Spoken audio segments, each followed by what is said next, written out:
What up, drivers and anybody wanting to learn, and heck, anybody else watching, passengers, customers, whatever.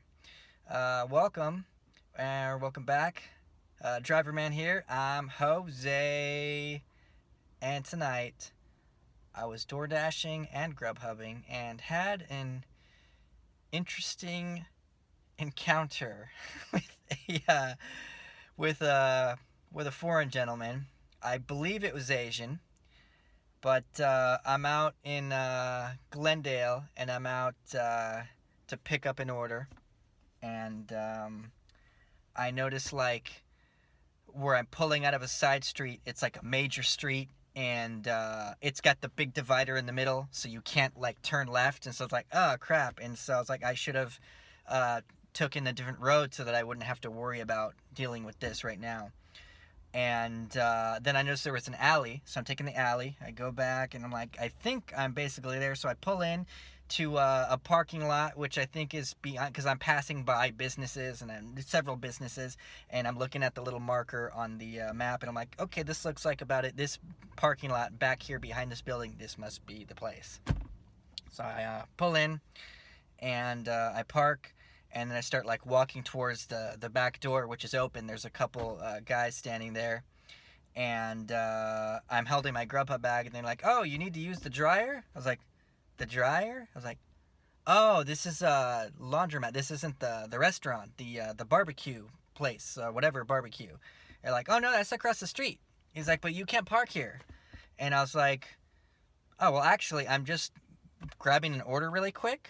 And then I'm going to be gone. I mean, it's okay if I'm just there for like 5 minutes, right? He's like, no, you can't park here. I was like, come on, dude, really? Come on.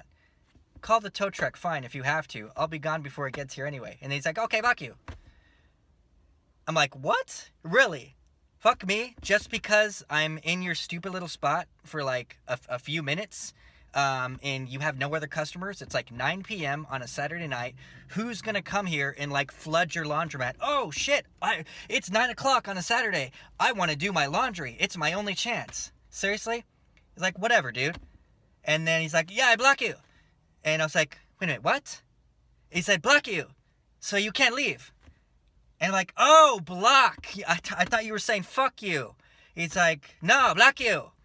And I was like, oh, really? You're going to block me? And he's like, oh, no, I'm just kidding. Go ahead. And I'm like, okay, yeah. So I'm walking away to the restaurant then. I'm like, okay, this is only going to take a minute. Good. And, but this, what are the chances? This guy with a heavy accent, Asian guy, and he's saying, like, he's trying to say block you, and it sounds like fuck you. So I'm like, he's like, fuck you, block you, block you, fuck you. Sounds the same to me. And it would have been, like, applicable, either one would have been applicable to the situation if you could, like, block you, because, yeah, what he meant to say, and then fuck you could have fit too, because maybe he took me as, like, being a prick, because I said, oh, well, call it, if you call it, I'll be gone anyway. And maybe I came off as kind of a jerk by saying it that way, or, like, kind of a hard ass. I don't know, maybe I did. What do you guys think? Is that kind of a hard ass thing to say?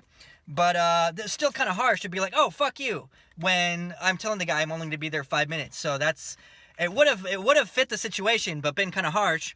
But the block you also fits, because obviously that's what he meant, and that that would have made sense if he would have. Well, it wouldn't have made sense if he would have blocked me. It still would have been him being a fucking prick. But yeah, I mean, block you, fuck you. It sounds exactly the same. What are the chances of that?